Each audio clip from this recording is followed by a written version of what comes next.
Two studies out today that draw the same disturbing conclusion. Americans are not winning their battle against obesity. One study found that obesity rates for adults actually rose in 28 states this year. Only the District of Columbia showed a decline. So why is it that Americans keep getting fatter in spite of government efforts ranging from calorie posting to new school lunch programs? We asked Nightline's John Donovan to sift through all the reporting we've done on the problem over the past year to try to find the real villain behind the obesity epidemic. Kristen and Colin Robinson are a mother and son Nightline followed last year through a several $1,000 program.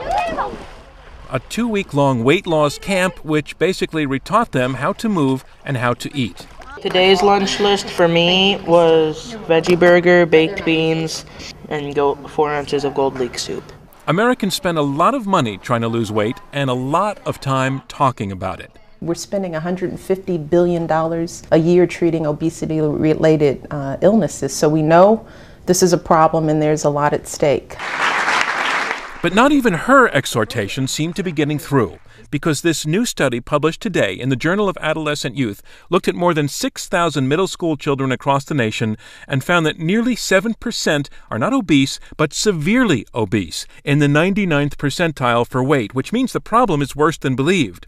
The second study by the Robert Wood Johnson Foundation and Trust for America's Health, both public health advocacy groups, not only found obesity rates up in 28 states, but also that more than a quarter of the population is obese in 2/3 of the states. But why, if we know this is going on, do we keep putting on weight? In a series of our own Nightline reports on different aspects of the problem, we heard theories about why we're gaining and theories on how we can lose.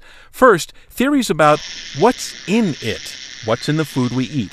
There is the single ingredient theory, that it's fructose. Fructose is the cause of the current epidemic. Robert Lustig at the University of California in San Francisco argues that the introduction in the 1970s of a low-cost sweetener called high fructose corn syrup lowered the cost of fructose in general so that now it's showing up everywhere, as he demonstrated for me, in quantities you don't really expect. Everyone seems to think yogurt is good for you and yogurt is healthy, but this has 27 grams of sugar for this yogurt. So, is it worth it? This has 27 grams of sugar, too, per serving. It's everywhere. It's ubiquitous. The worst part being he thinks that fructose messes with our brains, making us ever more hungry. So your brain thinks you're hungry, because if your brain can't get the leptin signal, that's starvation. Feels like starvation. Feels like starvation. He has his opponents, however. Consumers should know that fructose is a sugar, and a sugar is a sugar, whether it comes from cane or corn or beet, and that Mother Nature gave us fructose in all the fruits and vegetables that we eat, but also in combination with another simple sugar, glucose. That has high fructose corn syrup in it. And? Yeah, you know what they say about it? Like what? This is an ad created by Audrey Erickson's group, the Corn Refiners Association. And in a funny way, they agree with Dr. Lustig, who says there is no difference between high fructose corn syrup and sugar. But Lustig says the level of obesity in America began to climb around the very time that the food industry started using lots of high fructose corn syrup, because he says it's just so cheap and so readily available and therefore so everywhere. Okay, so if it's not just one ingredient that's the problem, maybe it's that there are all kinds of ingredients that just don't belong in the food we eat. That's what Michael Pollan thinks. I come up with some rules to help you distinguish the food from the edible food-like products. One is, don't eat anything that your great-grandmother wouldn't recognize as food.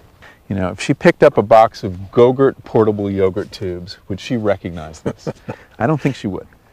Pollan walked me around an organic farm, arguing that we just have to get away from packaged foods because humans are not designed to eat food that way. This is not food, by my definition. It's not food? No.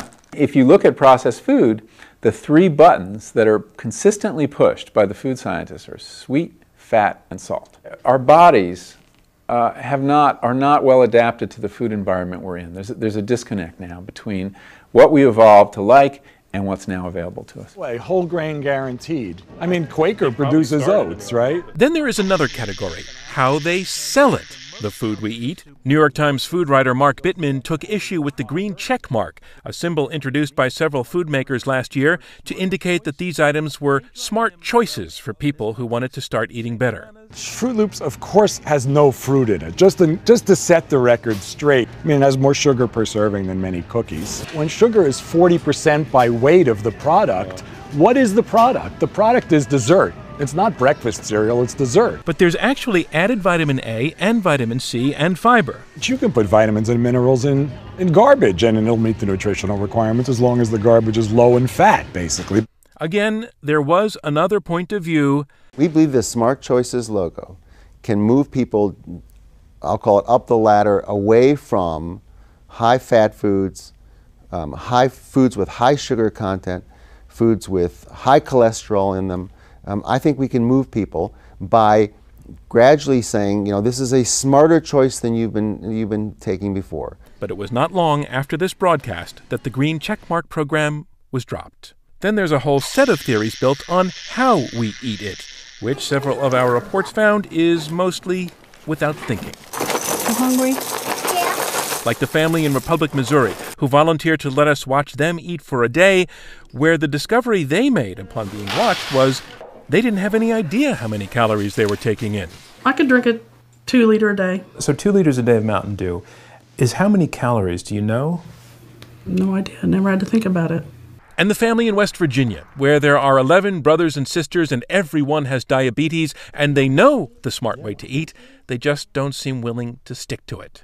Which brings us finally to all the reports we've done on what we should be doing about this. We went to a school in Wyoming where they not only started limiting portion sizes and pushing fruits and vegetables, they also began to put the kids' body mass index on their report cards.